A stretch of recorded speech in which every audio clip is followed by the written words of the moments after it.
was a nice day, the first nice day we've had in a while actually. I'd bring you out and show you the babies and see how they're doing. Forgive my crazy quarantine hair. My amazing hair person is not available right now, so I'm just gonna have her work cut out for her once this whole quarantine thing's over. You ready for your lunchtime bottle? Oh my goodness, I just gave you a new box. You've already crushed it.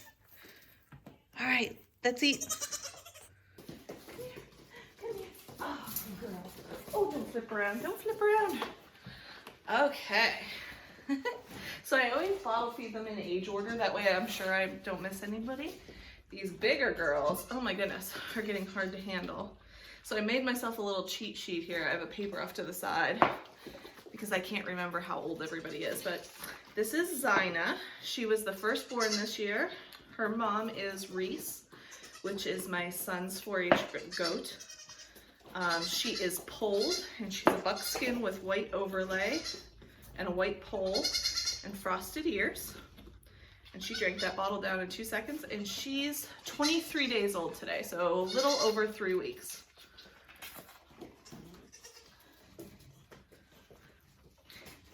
And she's gonna go to a new home here once she's weaned off the bottle and ready to go.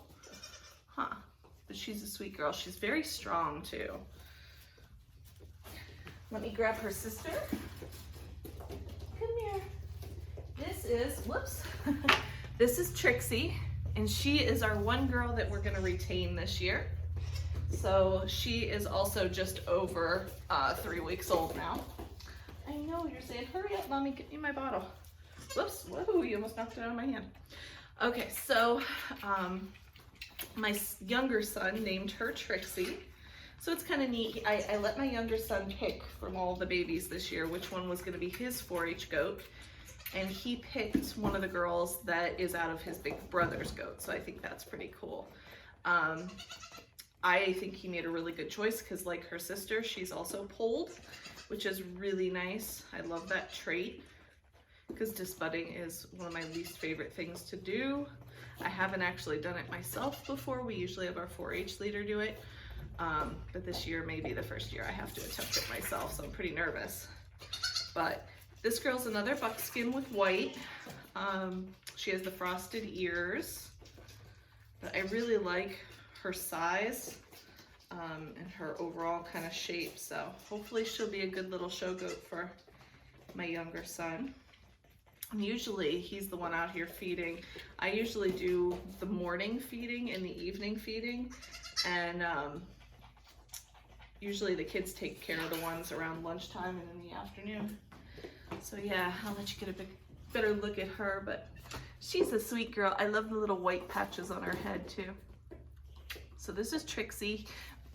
Miles picked out the name Trixie, and I think it suits her really well. You're a sweet girl. Let's see here. Next, whoops, come here. You're not next, hold on. Whoa, all right. Next is little Elsa. See if you can tell. It might be sunny and bright enough in here for you to see. She is our one blue-eyed baby this year. And she is, let's see, 11 days old today. Whoop, whoop, whoop. Get it in your mouth.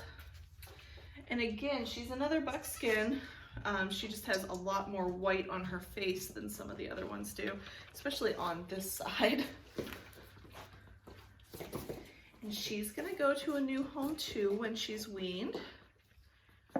She's not registered. The first two are registerable, but unfortunately her mom is not registered, but she is one of my best milkers. So what she lacks in registration papers, she makes up for in the milk bucket, so that's pretty cool. And we're getting ready to do our first milk test tomorrow, actually. We're gonna milk out tonight with our supervisor, and we're doing that because of what's going on right now. We're doing it over FaceTime. It's pretty cool. The lab that we work with for DHIR, because given the current circumstances, they're letting us use things like Zoom meetings and FaceTime or whatever so that we can still do our samples. But we're gonna milk out tonight, and then tomorrow morning and evening we'll be taking samples and weighing the milk, and those will get mailed to the lab on Monday, and that'll be our first milk test. So I'm really excited about that. And we'll be doing that monthly for 305 days. So basically through, what would it be? Like through the end of the year, plus a little, I guess it's about 10 months. So anyway, yeah, this is little Elsa. And now we'll grab her brother. Where are you? There you are, come here. Come here. Oh, good boy. Whew. So she has a little brother named Frankie. And I just adore Frankie. He is so sweet. And I love his little markings on his face. He's gonna be a wether, which means a castrated male. So he will be a pet for somebody. And obviously, just like Elsa, his twin, he's 11 days old, so he's still a little guy too. So these ones that are coming up on 2 weeks, we're about getting ready to do their CD&T shots. And the girls, the first 2 girls are polled, so that means they won't get horns. The rest of these guys are gonna need disbudded. The girls, the younger girls, their horn buds really aren't starting to poke up yet, so it's really hard to tell where they're at. You can sort of feel where they're coming, but they're not quite ready. The boys, like Frankie here, you can feel the lumps on their head, which means it's time to disbud them. Because if you let it go too long, then it doesn't work real well. So I'm not looking forward to that.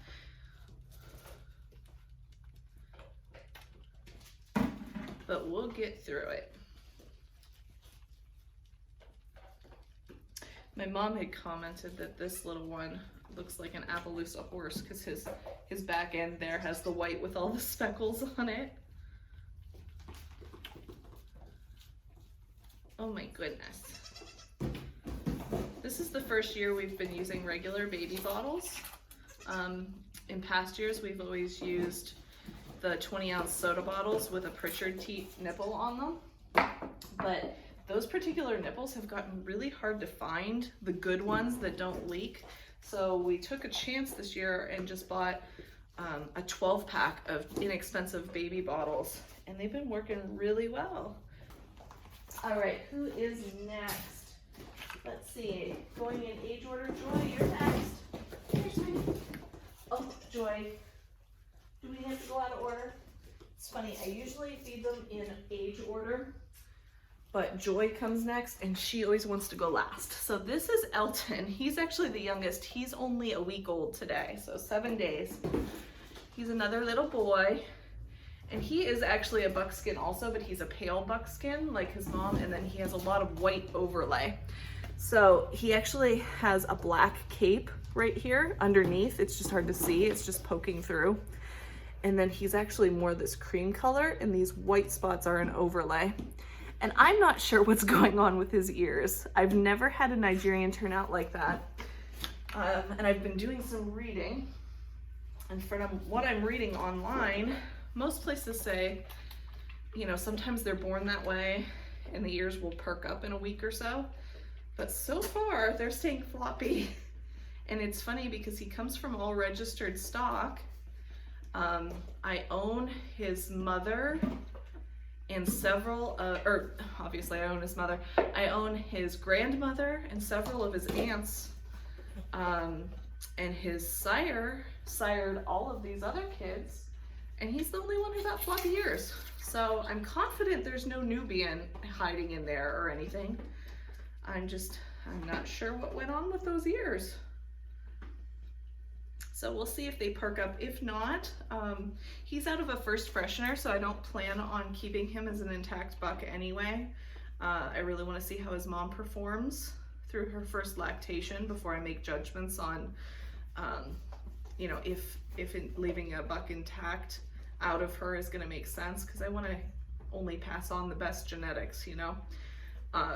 But we'll see how his mom does, but he'll be castrated and just be a pet for somebody. So if he keeps his floppy ears, he will just be an adorable pet, and there is not a thing wrong with that, huh? Huh, Elton? Okay, it's empty. You can't get any more. So yeah, that's my sweet boy. He's the only one that looks a lot different, huh? Yes. Mwah. And he is a love, and he is so fluffy and soft. You're a sweetie pie. All right. Come on. Come here. Come here. Come here. There we go. So this is Joy. She's actually 9 days old, so she's 2 days older than Elton is. But she didn't want to go in order because she's stubborn, huh? You're stubborn like your mommy. So her mom is Candy, which is my first goat that I ever got. And she is, let's see, this was her 5th freshening this year. So I've kept lots of her daughters over the years. But she just gave me a single doe this year. But she is super flashy. And she's a big girl. At first, she got nicknamed Tank when she was born. My boys were calling her Tank because she's very thick. And, you know, even though she's one of the youngest in the pen, she's a lot more broad and big than the rest of them. And it's mostly because she was a single, so she grew a little bit bigger when she was still in mom's belly. But, so she got the nickname Tank, and I was like, you can't call her Tank. She's too sweet of a little girl to have a name like that. So we changed it to Joy because I thought that was much better. But she is going to be registered, and she will be going to a new home once she is weaned. So yeah, that's an update on all the babies. They're doing great. They're growing well. They're taking the bottle well. You can see they're doing much better with that. So we're really happy with this year's group of kids. And we'll keep you updated.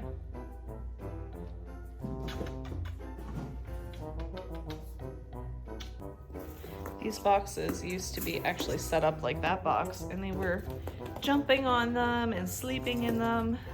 They keep tearing them apart. I need to make them a wooden box, or maybe get one of those little plastic igloo things for dogs.